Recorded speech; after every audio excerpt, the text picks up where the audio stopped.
ओम नमो भगवते वासुदेवाय। सभी वैष्णव भक्तों को जय श्री राधे कृष्ण। द्वादशो अध्यायः परीक्षित का जन्म। शौनक जी ने कहा, अश्वत्थामा ने जो अत्यंत तेजस्वी ब्रह्मास्त्र चलाया था उससे उत्तरा का गर्भ नष्ट हो गया था, परंतु भगवान ने उसे पुनः जीवित कर दिया। उस गर्भ से पैदा हुए महाज्ञानी महात्मा परीक्षित के, जिन्हें सुखदेव जी ने ज्ञान उपदेश दिया था, जन्म, कर्म, मृत्यु और उसके बाद जो गति उन्हें प्राप्त हुई, वह सब यदि आप ठीक समझें तो कहें। हम लोग बड़ी श्रद्धा के साथ सुनना चाहते हैं। सूत जी ने कहा, धर्मराज युधिष्ठिर अपनी प्रजा को प्रसन्न रखते हुए पिता के समान उसका पालन करने लगे। भगवान श्री कृष्ण के चरण कमलों के सेवन से वे समस्त भोगों से निःस्पृह हो गए थे। शौनकादि ऋषियों, उनके पास अतुल संपत्ति थी। उन्होंने बड़े बड़े यज्ञ किए थे तथा उनके फलस्वरूप श्रेष्ठ लोगों का अधिकार प्राप्त किया था। उनकी रानियां और भाई अनुकूल थे। सारी पृथ्वी उनकी थी। वे जम्बूद्वीप के स्वामी थे और उनकी कीर्ति स्वर्ग तक फैली हुई थी। उनके पास भोग की ऐसी सामग्री थी जिसके लिए देवता लोग भी लालायित रहते हैं, परंतु जैसे भूखे मनुष्य को भोजन के अतिरिक्त दूसरे पदार्थ नहीं सुहाते, वैसे उन्हें भगवान के सिवा दूसरी कोई वस्तु सुख नहीं देती थी। शौनक जी, उत्तरा के गर्भ में स्थित वह वीर शिशु परीक्षित जब अश्वत्थामा के ब्रह्मास्त्र के तेज से जलने लगा, तब उसने देखा कि उसकी आंखों के सामने एक ज्योतिर्मय पुरुष है। वह देखने में तो अंगूठे भर का है, परंतु उसका स्वरूप बहुत ही निर्मल है। अत्यंत सुंदर श्याम शरीर है। बिजली के समान चमकता हुआ पीतांबर धारण किए हुए है। सिर पर सोने का मुकुट झिलमिला रहा है। उस निर्विकार पुरुष के बड़ी ही सुंदर लंबी लंबी 4 भुजाएं हैं। कानों में तपाए हुए स्वर्ण के सुंदर कुंडल हैं। आंखों में लालिमा है। हाथ में लूके के समान जलती हुई गदा लेकर उसे बार बार घुमाता जा रहा है और स्वयं शिशु के चारों ओर घूम रहा है। जैसे सूर्य अपनी किरणों से कोहरे को भगा देते हैं, वैसे ही वह उस गदा के द्वारा ब्रह्मास्त्र के तेज को शांत करता जा रहा था। उस पुरुष को अपने समीप देखकर वह गर्भस्थ शिशु सोचने लगा कि यह कौन है। इस प्रकार उस 10 मास के गर्भस्थ शिशु के सामने ही धर्मरक्षक अप्रमेय भगवान श्री कृष्ण ब्रह्मास्त्र के तेज को शांत करके वहीं अंतर्धान हो गए। तदनंतर अनुकूल ग्रहों के उदय से युक्त समस्त सद्गुणों को विकसित करने वाले शुभ समय में पांडु के वंशधर परीक्षित का जन्म हुआ। जन्म के समय ही वह बालक इतना तेजस्वी दिख पड़ता था मानो स्वयं पांडु ने ही फिर से जन्म लिया हो। पौत्र के जन्म की बात सुनकर राजा युधिष्ठिर मन में बहुत प्रसन्न हुए। उन्होंने धौम्य, कृपाचार्य आदि ब्राह्मणों से मंगल वाचन और जातकर्म संस्कार करवाए। महाराज युधिष्ठिर दान के योग्य समय को जानते थे।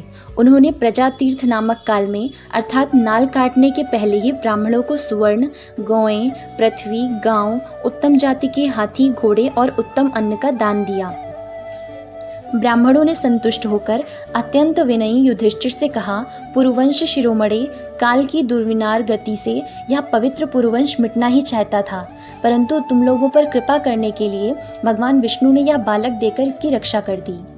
इसीलिए इसका नाम विष्णुरात होगा। निसंदेह यह बालक संसार में बड़ा यशस्वी, भगवान का परम भक्त और महापुरुष होगा। युधिष्ठिर ने कहा, महात्माओं, यह बालक क्या अपने उज्जवल यश से हमारे वंश के पवित्र कीर्ति महात्मा राजर्षियों का अनुसरण करेगा? ब्राह्मणों ने कहा, धर्मराज, यह मनुपुत्र इक्ष्वाकु के समान अपनी प्रजा का पालन करेगा तथा दशरथ नंदन भगवान श्री राम के समान ब्राह्मण भक्त और सत्य प्रतिज्ञ होगा। यह उसी नरेश शिबी के समान दाता और शरणागत वत्सल होगा तथा याज्ञिकों में दुष्यंत के पुत्र भरत के समान अपने वंश का यश फैलाएगा। धनुर्धरों में यह सहस्र बाहु अर्जुन और अपने दादा पार्थ के समान अग्रगण्य होगा। यह अग्नि के समान दुर्धर्ष और समुद्र के समान दुस्तर होगा। यह सिंह के समान पराक्रमी, हिमाचल की तरह आश्रय लेने योग्य, पृथ्वी के सदृश तितिक्षु और माता पिता के समान सहनशील होगा। इसमें पितामह ब्रह्मा की समान समता रहेगी। भगवान शंकर की तरह यह कृपालु होगा और संपूर्ण प्राणियों को आश्रय देने में यह लक्ष्मीपति भगवान विष्णु के समान होगा। यह समस्त सद्गुणों की महिमा धारण करने में श्री कृष्ण का अनुयायी होगा। रंति देव के समान उदार होगा और ययाति के समान धार्मिक होगा। धैर्य में बलि के समान और भगवान श्री कृष्ण के प्रति दृढ़ निष्ठा में यह प्रहलाद के समान होगा। यह बहुत से अश्वमेध यज्ञों का करवाने वाला और वृद्धों का सेवक होगा। इसके पुत्र राजर्षि होंगे। मर्यादा का उल्लंघन करने वालों को यह दंड देगा। यह पृथ्वी माता और धर्म की रक्षा के लिए कलयुग का भी दमन करेगा। ब्राह्मण कुमार के शाप से तक्षक के द्वारा अपनी मृत्यु सुनकर यह सबकी आसक्ति छोड़ देगा और भगवान के चरणों की शरण लेगा।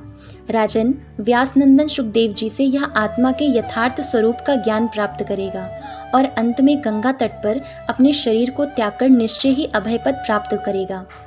ज्योतिष शास्त्र के विशेषज्ञ ब्राह्मण राजा युधिष्ठिर को इस प्रकार बालक के जन्म लग्न का फल बतलाकर और भेंट पूजा लेकर अपने अपने घर चले गए।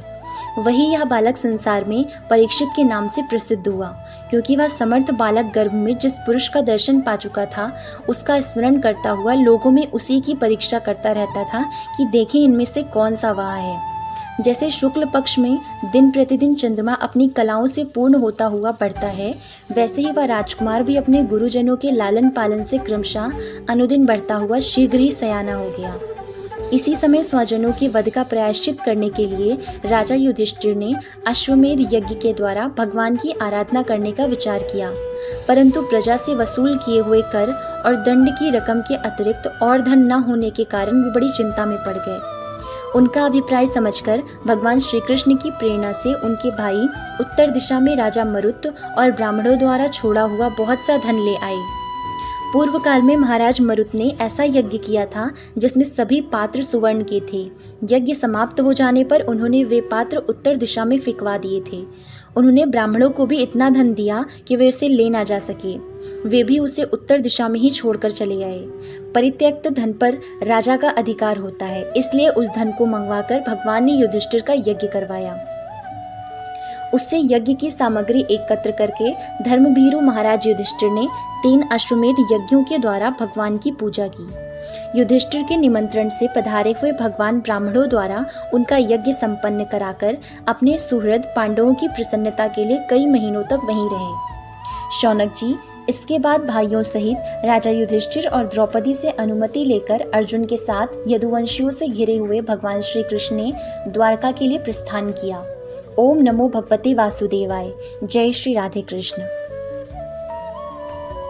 Like and subscribe the Kanha's Introvert Yogini and stay tuned for the next videos. Jai Shri Radhe Krishna.